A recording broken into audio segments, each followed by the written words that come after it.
Hello and welcome back to the Wisdom of Odin. Let's say you're finally getting interested in the Norse gods, but you need to know what books to read. Then this video is for you.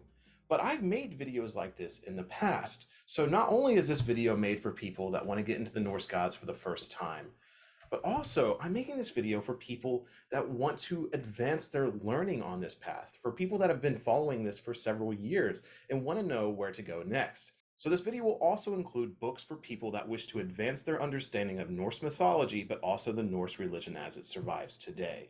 So there's lots to talk about in this video, and of course there is timestamps down below if you want to navigate from the beginner section to the advanced section.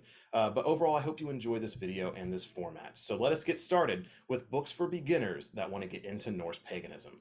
This one's not for you yet. So these first two books are some of the most essential books you can own as a Norse pagan and as someone getting into this faith today. The Poetic and Prose Edda are really the source material. This is Norse mythology in a nutshell. So the Poetic Edda is probably the one people prefer because it's less directly Christian influence. So this one I have used for years now. That's why there's highlights all throughout this thing. That's why it's destroyed, beaten up, because this is so useful. Now, the Prose Edda was written by a man who was very clearly Christian influenced and may not have been the best of characters. Up here, I'll leave a link if you're interested, but I have an entire video studying Snorri Sturluson, the man who wrote the Prose Edda. Regardless, there are stories in the Prose Edda that actually are not in the Poetic Edda, so without the Prose Edda, we would not have that information. So really, if you can only buy two books, get the Poetic and the Prose Edda. And if you can only get one book, I highly recommend getting the Poetic Edda. Naturally, all of these books that I'm talking about in this video will be listed down below if you wish to purchase them. So really, there isn't a Bible of this faith, but these two books really represent the closest thing we have to it. Stories such as the Havamal within the Poetic Edda are quintessential into understanding pagan practices of the past, and stories such as Ragnarok, the creation myth, are all contained within the first poem of the Völuspá. Now again, the Prose Edda, a lot of people snub their nose to, but there's certain stories in here that we wouldn't have any information of, such as the story of Utgarda Loki, which is a very prized story. So don't turn your head towards the Prose Edda. I do think it's important, and a lot of deities we wouldn't know anything about if it wasn't for this book. Now, the next book I highly recommend you get is not just one book. It's any book that is a reliable source on Viking Age history. Now, a really boring one that I have is this book, which I've talked about in the past, which is A History of Vikings by Gwyn Jones.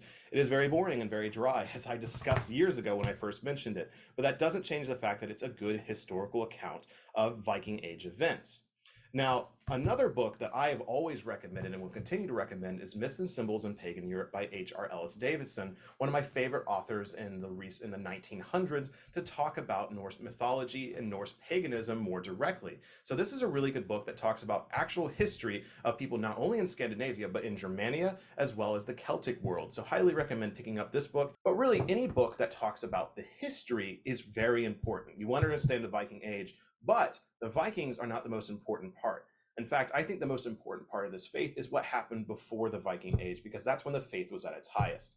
So yes, really, that's it. I mean, I don't want to give you more information for a beginner than history books and Prose and Poetic Edda. Great place to start. Now, this next section is going to be for people that want to expand that practice a little bit. They want to get another book and they really want to explore a little bit more. So again, Poetic Edda, great place to start. Highly recommend picking one up.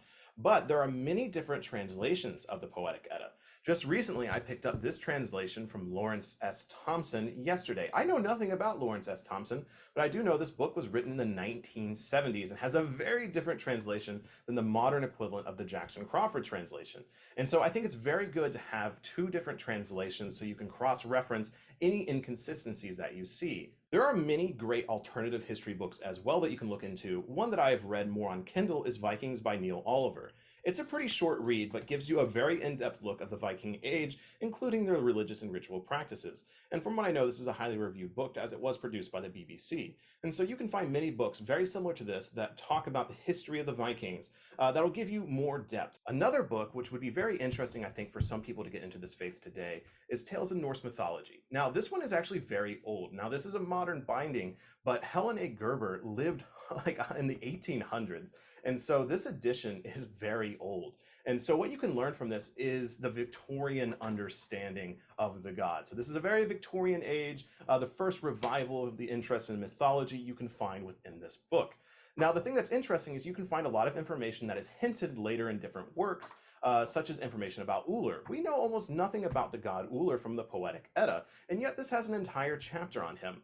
And so you may have to check some of the information you find from here and reference it back to modern sources, but there is a lot of information contained in this very beautiful binded book that I do recommend picking up because, I mean, one, it's just beautiful, great thing to show people, great thing to have on the coffee table, but also does have some genuinely good and unique information. I hope that was actually really quick. So that was the beginner section, really just what you need to start with and what maybe you can use to evolve your practice. Of course, there's more options out there for you, but ultimately I wanted to give you a baseline, easy to go answer because I get asked this question all the time. Now, we will be moving to the advanced section on books that if you want to advance your practice and books that have personally helped me get a bigger depth out of this faith today. But before we get there, I do want to say, if you like this content, please think about liking and subscribing, all that good YouTuber stuff. But if you want to go a step further and you really appreciate this content, I do have a Patreon. And this Patreon offers several tiers that you can actually support this channel at. The first tier, you get a community Discord access. Next tier, you get live streams. Tier after that, you get your name in the credits and early access videos. And then after that, you get exclusive sneak peeks at the book I am writing, because I am writing a book that will release here very soon. So as soon as it releases, I'll leave the information in the comments section, but I'm aiming for an October release. It's a fiction story about the winter spirit and a young boy named Eric and how he gets involved with Yulnir, a name for Odin, and how he teaches him how to bring back the magic of the season to his family. So this book is a very simple read, and it's meant for a young adult audience and really accessible to anyone that wants to get into it. So if you want to support that book early and get a sneak peek, the Patreon tier is for you, but ultimately that book will release here very soon, and I hope you enjoy it when it does. Now, on to the books for advanced practitioners. All right, we're diving into the deep end right away. So if you really want to evolve your practice, get yourself an Old Norse Poetic Edda. Let me tell you, it's pretty hard to read and pretty hard to translate. I don't speak Old Norse, and the closest I could find was an Old Icelandic dictionary, so if you see another one out there that's better, let me know. But so far, I've been able to use both of them, and they seem pretty interchangeable. So if you really want to know the definition of certain words that might confuse you, this is where you want to go. So this is definitely some advanced stuff. If you really want to dive into the minute details of Norse mythology, actually translating from the source material as it was written in Old Norse is definitely the way to go. Now, these next three books I would actually consider essential if you really want to dive into the mythology of the individual deities and really extract as much information out of this faith as you can. So this one is another work written by Snorri Sturluson, the Heimskringla, The Lives of the Norse Kings. This book is really thick, but it's really good. I actually really enjoy reading it, and this binding I have is really enjoyable with all of its individual pictures in here and the way it is written.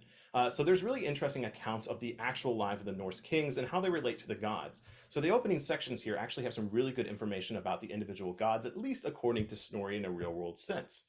A book that is very similar to this is Saxo Grammaticus's The History of the Danes, book 1 through 9. Now, there is additional books to this, and I talk about this in a video as well that talks about Slavic paganism.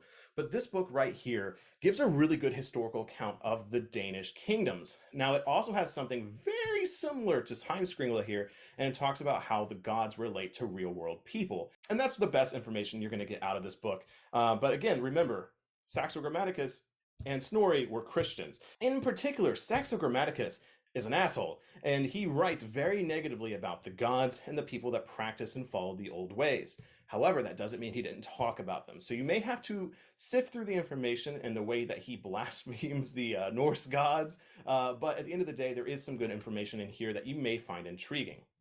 Now, the next book I'm going to try to squeeze in here. All right, let's see how I'm going to do this. So this is the Saga of the Icelanders. So this is, again, another really good deep dive source material because it's going to take you some time to get through this beast. However, that doesn't mean it's not worth getting through. I've not actually read it into its entirety myself. It's a very, very big book, but this is the story of the actual people that settled Iceland. There's a lot of the individual Norwegian kings and then what happened in Iceland, and does have several moments that talk about the faith. So really, again, deep dive. This is actually the thickest book. It's almost as thick as these two books, but there's so much information in here.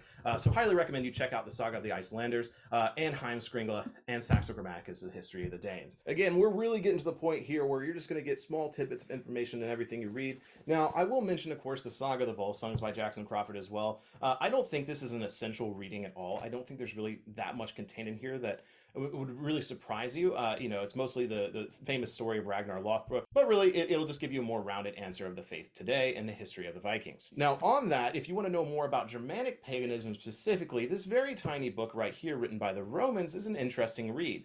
Now, not only is this Germania, but it's also Agricola, and so Germania does not take up a large section of this, so it's a very quick read, but this is one of the best looks that we have of Germanic paganism and the Germanic practices of the people during the times of Rome. Once again, written by someone that didn't necessarily care about the faith and was a secondhand source, but at the same time, it's one of the best examples and the only examples of Germanic paganism, and really Germanic paganism is very similar, if not directly related, to Norse paganism. So definitely recommend picking up a copy of Germania. On the note of Germanic paganism, this one will actually take you some time to get through as well, but it's grim fairy tales, and it's not necessarily going to give you any direct connection to the faith, but it's important to understand folklore, because folklore is only very adjacent to mythology, which is right next to religion. And so you might struggle to get some information out of here, but Jacob Grimm was one of the first people to really deep dive an interest into pagan subjects, and certain goddesses like Ostara we wouldn't even know existed or theorized existed if it wasn't for Jacob Grimm. So I recommend picking up a copy of Grimm's Fairy Tales. I did manage to find a complete collection of their stories, so again, it's going to take you some time to get through, but I do think you'll find some good information contained within. So yeah, that's what I have for advanced practitioners. If you have any recommendations for people, please put them down below as well. I mean, I've talked about a lot of books on this channel throughout the history, but I wanted to give you a really condensed list of books for beginners and for advanced practitioners. And I do think that the Heimskringla and the Saga of the Icelanders and the History of the Danes are really good examples of advanced reading for people that really want to get more out of mythology, history, and the faith today. I do want to have a section here at the very end as we're wrapping up. Again, all these people coming down right here, these are the amazing people that support this channel. You all are absolutely amazing. And I do want to leave a section here for people that have written works that aren't actually published by, you know, a large publisher. And so a really good example of this, and I have an entire video that talks about it, is Heathenry in the Sea by Dan Cultus. Like I said, I have an entire video talking about this, but he put a lot of work and research into this, and it's really good because we don't know that much about the sea gods, the gods of the ocean. And so for him to put this much work into dedication of the sea gods, I think is really impressive, and it's really worth checking out. So again, of course, link down below. Some other good examples of community books that may not be, you know, accepted by modern scholars or haven't been published by big publication companies. Books like this, Jason Rawls. I did an interview with him, really great guy. He wrote this tiny little book of poetry, but it's, again, good. Support the people in your community. And then, of course, right here, my good friend Blade Kirkland wrote Tales of the North, his retelling of several Norse tales. The grammar in this book isn't perfect, but at the end of the day, I think we should support the people that like to create for this faith.